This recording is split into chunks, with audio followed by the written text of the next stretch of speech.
Hey, this is Matt Urtz, the Madison County historian. We are still recording these interviews with different people and organizations and businesses that have been impacted by the COVID-19 pandemic. We are very lucky today to have the Honorable Michael St. Ledger, Madison County Court Judge, talking to us. Judge, thank you for taking the time. Um, Talk a little bit about when COVID-19 started kind of appear on the court's radar, and was there any real prep before, or was it kind of an adapt on the fly thing? Matt, first, thanks for having me. Really appreciate it. And you and I met when I first was sworn in and just after, and you were really helpful. I had an old map of the county, and I really appreciate you helping me get that together. And I am a great lover of history. I was a history major in college, and especially local history. So just to be even a small part of local history, maybe for years to come, is really humbling. And so, to get to your question on the COVID, we were, of course, I think mid-January was when people started to talk about COVID. It seemed really up until that point to be something that was going on in China, in other parts of the world. Um, it seemed limited. It didn't even seem possible that it would come to what it has today here on May 14th, 2020. So it's only been 4 short months since then, but the world has just completely changed. We we did from being aware of it, much more aware of it in February. We actually then in early March, it became much more on our radar in terms of all the courts. Some of the first people who came down with the COVID virus were down in Westchester and New York City, and they were attorneys. So that gave rise and gave pause for everyone to think about how this may affect the courts. And I actually was down for my judicial training in Westchester County in White Plains in early January. I think we didn't realize it at the time, but that it was already present. And fortunately, I haven't had any effects from it at this point, but a number of people have. We've had, we've had judges pass away, especially downstate, and court officers and court personnel and attorneys. And so it's definitely had an impact on the legal system and the court system and the judiciary. I would say for us, when it really came to a head was early March, the second week of March, when we started to realize that this was really growing in size, and that we probably were going to be facing a significant change in court. We ended up, Judge Marks, our administrative judge, closed down or paused our system and closed down personal appearances in court. And that all happened on or about March 16th. Really, it was changing minute by minute, hour by hour, day by day. Really was hard to predict what was going to happen. I think it did catch us all by surprise with how rapid it affected us. And I would say that it seemed just unreal when it did happen. It didn't seem like something that was reality. And I think we all had to deal with that. Yeah, we talk a lot about when we've done these interviews. March 11th is when Tom Hanks announced he was positive, and the NBA player Rudy Gobert, they shut down the game, and the NBA shuts down. And I think the next day, you have a lot of folks that are Syracuse fans here the ACC tournament is postponed a game or two, and then all the schools close or start closing the 13th. So literally, we went from things are relatively normal to everything is changing forever, and the county closes from the 11th, closes the 20th. So talk a little bit about, you guys must have had to adapt on the fly because you still have to do court services, but now you don't have in-person appearances. Talk about what that's been like, how the adaptation has happened. I know we're fortunate we have a nice, fancy new courthouse, or renovated, beautiful old courthouse too. But you know, that obviously puts a stress on the courts and the people. And talk a little bit about how that change happened. So we're very lucky. We have our administrator, our chief clerk in the family court. I also am one of two family court judges with Patrick O'Sullivan, and we both serve as county court judges and surrogate court judges. Primarily, most of our job ends up being family court. Dee Sanchez, who's fortunately for us, quite a bit younger than we are, much more technologically savvy, was able to really, right out of the gate, get us up and going. Dee has been in the court system for 5 or 6 years. I'm really blessed to work with her because, and we all are, I think we all recognize, Madison County was actually, in our county family and surrogate court, we're really out ahead of the curve because of Dee and getting us up and going on Skype. We did Skype arraignments almost immediately while I was sitting on the bench with the defendants who were located at the jail. We had a pretty significant attempted murder arraignment, which occurred from the courtroom via Skype. And the attorneys did appear. We had defense counsel. We had prosecutors, one prosecutor, one defense counsel, one court clerk. Then Dee was in there to facilitate the Skype meeting, and one court officer, I can remember, and one court reporter. That was our entire courtroom. We did it in the one of the larger courtrooms to allow social distancing. We were just becoming aware of it at that time. There were no masks. There was no thought of that. But there was plenty of hand sanitizer being passed around, and people were keeping their distance. And we were very cognitive of it right from the start. And that was, I think that occurred right around the 15th of March. And we were able to accomplish that right from the start. I think we might have been one of the first Skype arraignments in the district. And maybe, who knows, maybe here upstate. I don't think many other areas were ahead of us in that respect. So since that time, what we've done is, and again, Dee really has been instrumental with the help of Pam Green down in Binghamton. She's our IT, head of IT for the district. In Albany, the Office of Court Administration in Albany actually sent me the computer, I think March 25th, that I'm speaking with you on now. I knew nothing of Skype. I didn't really know what it was. Zoom, none of these platforms really meant anything to me. I was not computer savvy. My wife even commented when they sent me this, and I set it up myself. She said, the directions that they gave you must be phenomenal for you to have accomplished that. And I would agree. They were phenomenal. I was really happy with the amount of support I received from Office of Court Administration and from our own chief clerk. And we were really, from that point on, we were up and going. And we did all emergencies and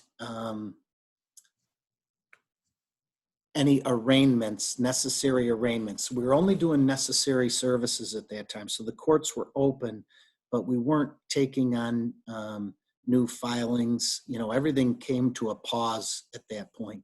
We then went to a point where at Easter, the chief administrative judge,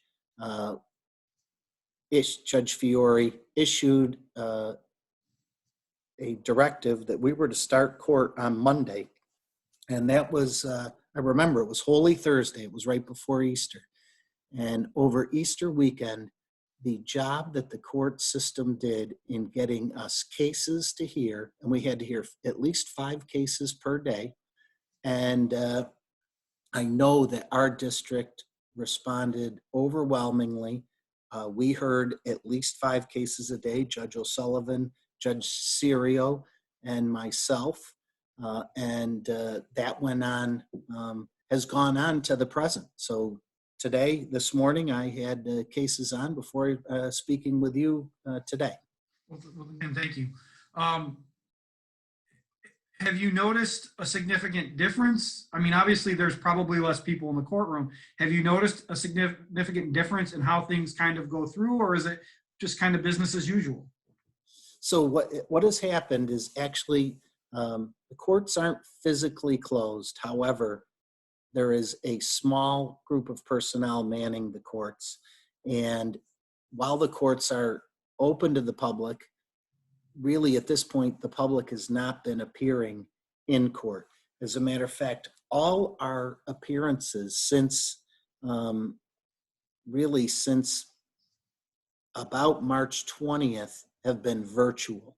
So I'm speaking with you from my own living room today. Everybody has been appearing via Skype on Skype conference channels that have been set up, or virtual courtrooms for each judge. We also have an arraignment channel that is designated for Madison County that's been shared with all law enforcement, defense attorneys, prosecutors, and of course the judges. So when I'm contacted regarding an arraignment, I can then, from here, my home, do that arraignment via Skype, and everyone understands the protocol and how it works. I will say it has been incredibly efficient. It is run surprisingly well with very few glitches.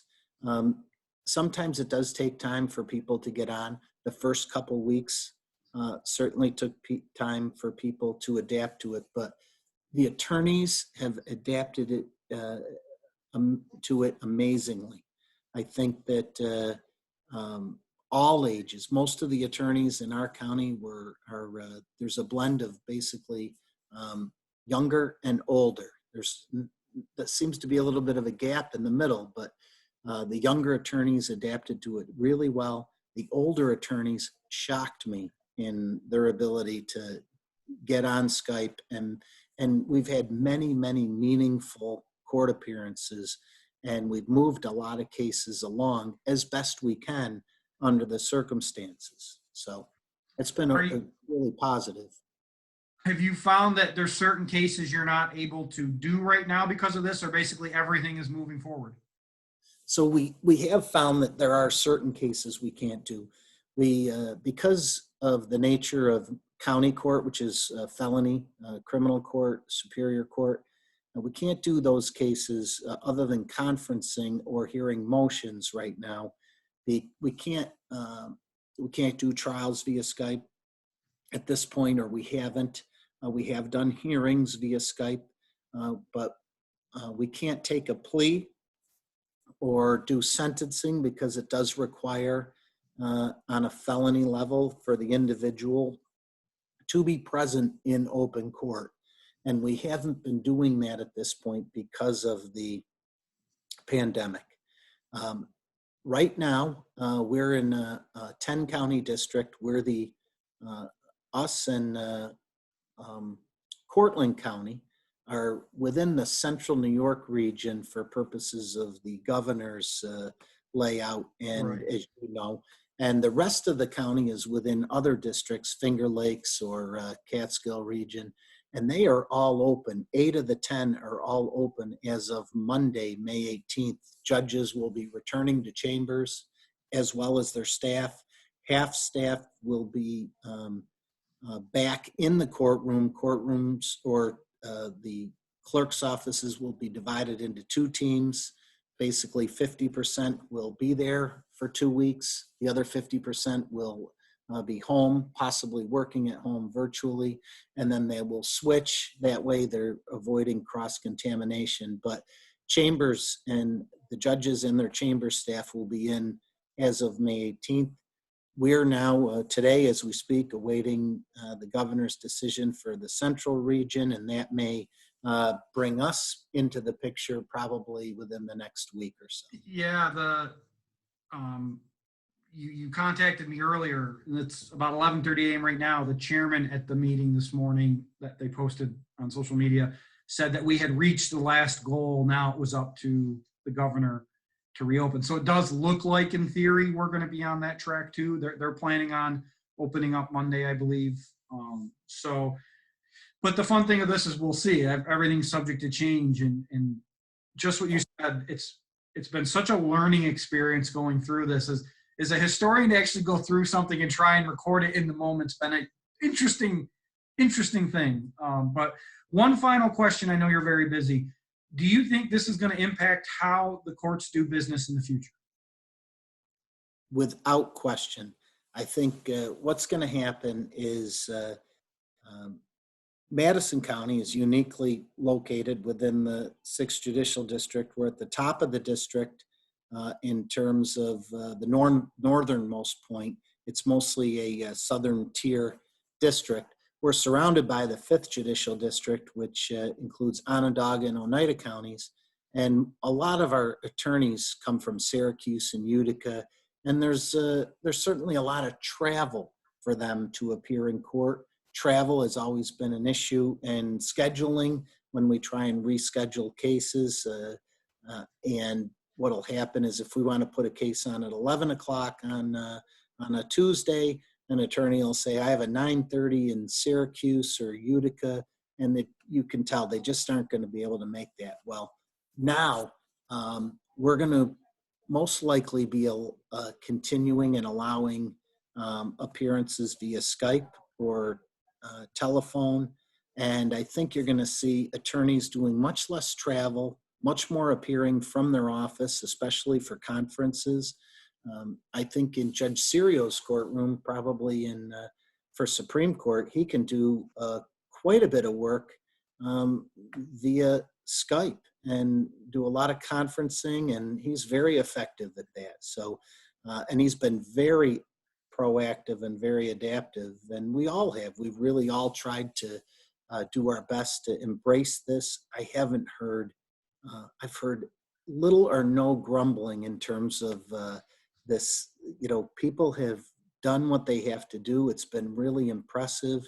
And while we're all anxious to get back to work and back to normal, I think you will see a change in our court system that will blend what we've been doing, taking the advantages and the efficiencies of this system and combining it with what we traditionally knew as our court system.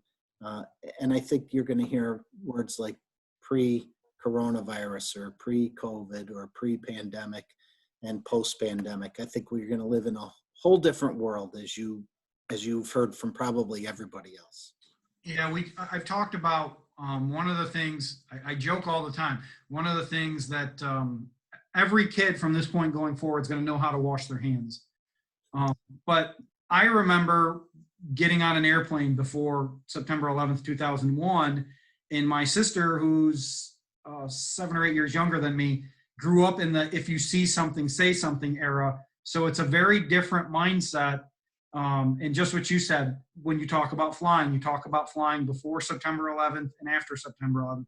I think you're right. I think how we go about our business is going to be pre-COVID and post-COVID. I would agree with that. Yeah. Thank you for taking the time to talk to us today. I really do appreciate it. I know you're very busy. Hopefully we can get back in the office and chat again about local history, and stay safe. All right, you too. Thank you very much, Matt. Bye now.